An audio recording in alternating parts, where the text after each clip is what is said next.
Pythagorean theorem is what we're going to review today, and all that is a formula to be able to find a missing side of a right triangle. And we have a right triangle here.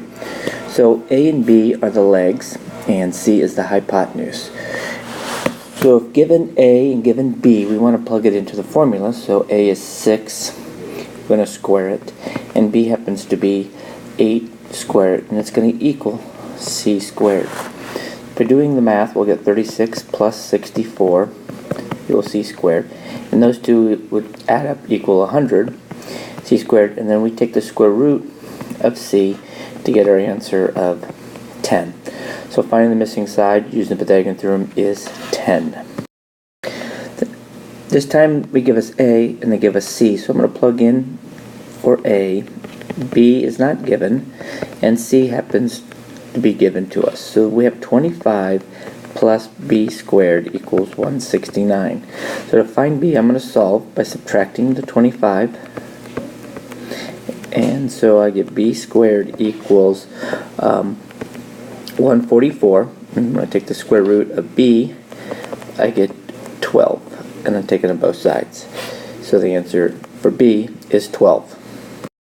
Oftentimes, on a right triangle, you get given a picture, and we have to be able to put it into the formula. So it's the same thing here.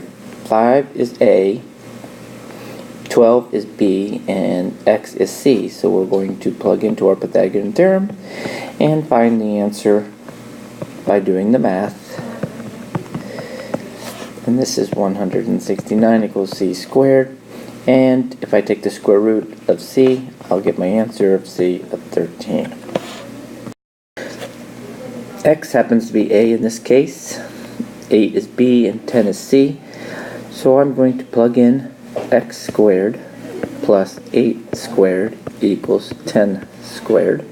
So X squared plus 64 equals 100. If I subtract 64 from both sides, I get 36 equals X squared. Take the square root of X, X equals 6. Next type of problem is what's called Pythagorean triples, right here. Triples mean if you have three numbers, the first one being in alphabetical order, A, B, and C, if you do the Pythagorean theorem and they equal that number, you have a triple. So if you take 3 squared, 4 squared, you will get what's 5 squared, which is true. What we want to do is determine if these are triples. So I'm going to take 7 squared, 8 squared, and I'm going to equal 9 squared. If this is true, we have a triple. So this is 49 plus 64 equals 81.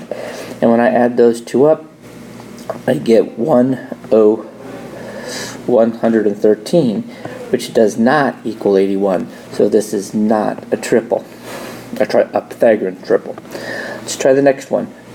12 squared plus 35 squared equals 37 squared. So if we do the math, we get 144. We get 1225. And if we add that up,